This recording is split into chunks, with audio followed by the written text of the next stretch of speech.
Hey everyone, it's Jen. Thank you so much for joining me today. Today I have a product review for these acrylic markers. I was contacted by a company called Lightwish, and they sell Paul Rubens products, watercolor paints, oil pastels, oil paints, lots of different art supplies, other in-house brands as well. And they came out with a new set of 60 acrylic markers. So they reached out to me and asked if I would test them out and share my thoughts online. So I was happy to do that because I do really like acrylic markers, and I thought you guys might like them too. So acrylic markers are acrylic paint markers, and these ones come with 30 markers, and there are 2 different colors on each marker, so there are 60 colors, sorry. So you can use these in lots of different applications. It says on here different things you can use them for: canvas, glass, wood, ceramic, although ceramic is misspelled, stone, t-shirts, paper. So anything really you can use acrylic paints for it, you can use these markers. And I love to use acrylic markers for smaller projects. It's just so much easier to get out a paint marker and paint a little area. It's neater, and it's much easier than getting out, you know, like your paints and paintbrushes and making a mess. So it's nice and neat, quick, and it comes with some beautiful colors. So let me show you what it comes with. First of all, it comes with this color swatch sheet, which has all the different numbers and names. Now the problem is that the markers themselves do not have numbers on them for the paints. And I voiced my concern to my contact there, and they said that in the future they are going to add the numbers to the markers themselves, but at this point they're not there.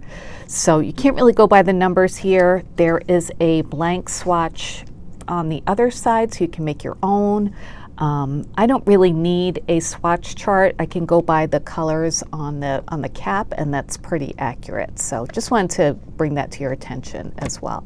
So these markers comes in this nice box, and each one, like I said, has 2 different colors on the end, and they are brush tip.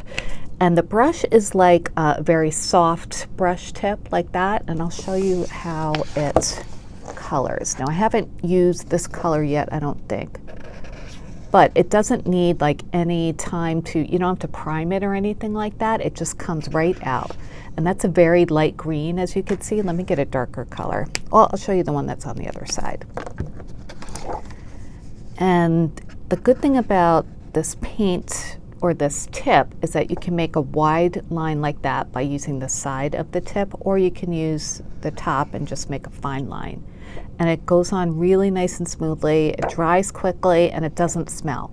My husband, who is very sensitive to odors, whenever I'm using anything that smells like glue or nail polish remover, or just anything that even slightly smells, he knows and lets me know that it smells.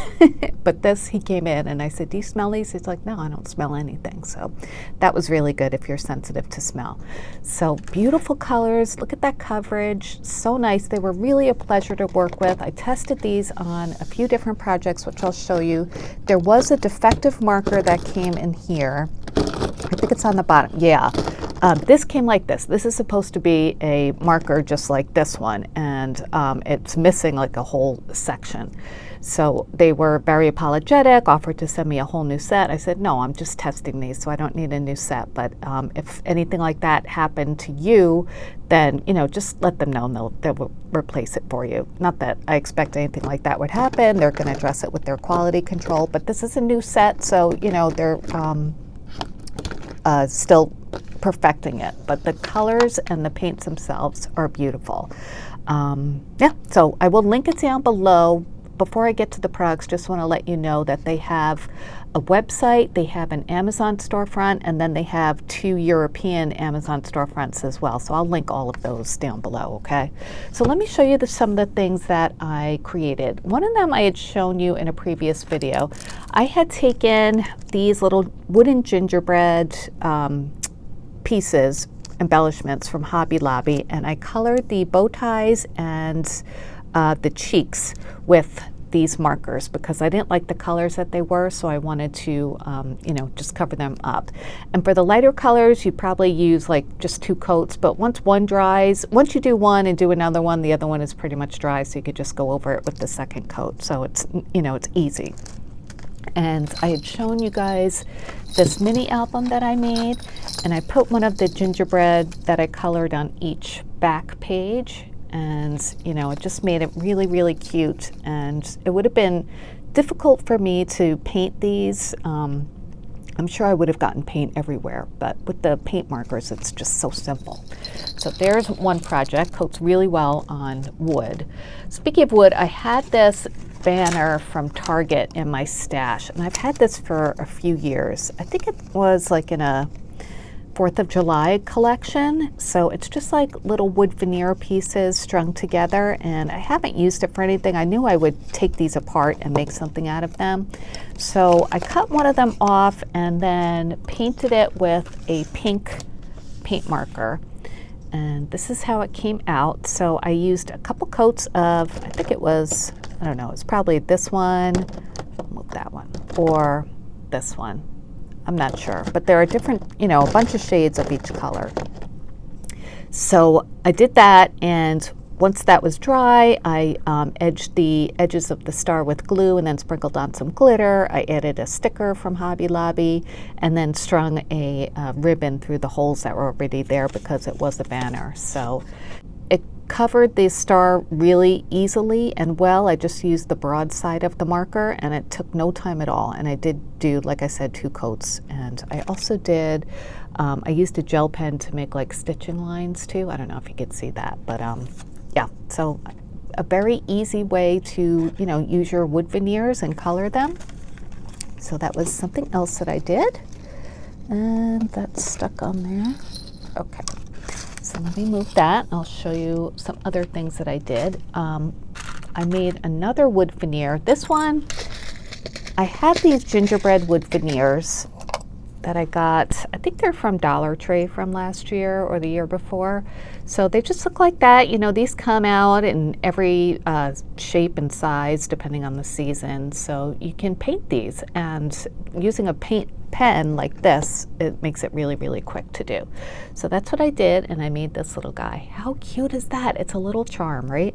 So I did a few coats of a turquoise, one of the turquoise markers, and then I did pink on the sides, and then I used pink for the buttons on the gingerbread man, and I was going to use the white marker to do the, you know, dash lines and stuff on it, but it was just a little bit too thick, so I used a gel pen for that. So even with the pointy edge, so I just like how the gel pen looks on that. And then I added a bail on the back. I just hot glued that on the back, so it could be a little charm or an ornament or something. So you could go from this to this, you know, any style you want depending on the colors you use, and maybe add some glitter. I thought that was really fun. It was really fun to do, just painting with these. And then speaking of painting, I painted some wood beads. I had some blank wood beads just in a jar like this, and I don't even remember where I got these, but they're different sizes of wood beads, and obviously these are unfinished, so it's really easy to paint them. If you want to paint them and not get paint all over your fingers, just put them on a dowel and then, you know, stick them in a you know, piece of floral foam or something, and then it's easier to paint. They don't go moving all over the place. So I made a planner charm, and I made it like kind of a Halloween theme. So all of the wood beads I painted with the acrylic markers. So I did a few in purple, some in green, and some in orange. I just like that combination for Halloween. Oh, that's the front. And then I strung them together, and I added a couple of beads that I recently got from Temu, and these are like pastel pumpkin beads. I thought those colors went really well. And then I used some, I think it's crochet thread that I used to make the tassel. I actually have a tutorial on my channel, and it's one of my most popular videos actually on how to make these planner charms, so I'll link that down below as well. And then I added a bunch of charms. I added this little ghost down at the bottom. This isn't a charm, but I tied some ribbon, added that at the bottom. And then I added these different Halloween kind of charms. There's like a little vial, a haunted house, And then this is like a skeleton gummy bear. This one here, this unicorn pumpkin, this one, the colors on the leaves and the flowers were different than what I wanted. So again, I took my paint markers and just colored those. So how fun, right? You can change the colors of your cabochons to match whatever project you're working on. And then I just added a, like a little key ring thingy, and then this can go on a planner or a purse, and it's really pretty, right? So I did a few coats of each, well, a few coats of the acrylic paint markers on each bead, and they came out really nice and minimal mess, which is nice. So there's that project. And then one more thing, it says that it covers metal, so I wanted to try that. And I had this like thing of jingle bells, and these are all just metallics. So I took a few of the like just chromey kind of ones and wanted to see how the paint would work on there. And they worked really, really well. Let me show you what I made. I made this little like jingle bell embellishment. So it went from this, plain shiny metal to a really pretty teal, and I just did again a couple of coats. It wasn't streaky or anything. I'm pretty sure that's the color I used, and just let it dry between coats, which just takes a few minutes really. So once that was done, I put a jump ring through them and then tied a ribbon, and then you have whatever color you want for jingle bells. So acrylic markers are so versatile, and I love this set because of the colors. So let me just show you all of the colors that you get. So I mean, once you look on the website, you'll see the colors in detail, but there's even like, I think this one is metallic, the gold and the silver. Let's see. That's, oh yeah, look at that. I'll bring it up in a second, but so that's nice. This would be nice to use if you're doing wax seals and you want to add some highlights on the raised parts. Those are really pretty metallic colors. So let me see what else. Obviously I didn't use all the colors, but this is the second level. So there's like, it goes from, light tan to black and every color in between. There's pale yellow, so you could use these for any season you want. Any color you need, you can find in here, I'm sure. And you can even blend them together too, which is nice. I haven't tried that yet, but I love the pastel colors, so that's what I started to use first, whether it's winter or summer. So yeah, that's my review. I really, really like these pens. I think they cover well, they don't smell, and there's a great variety of colors as well. I wanted to thank the company for sending me these pens. I really, really enjoyed working with them. I definitely recommend them. And yeah, if you have any questions, let me know. The stores will be listed down below. And thank you so much for watching. I will talk to you guys later and be back soon with more crafty videos. Take care. Bye.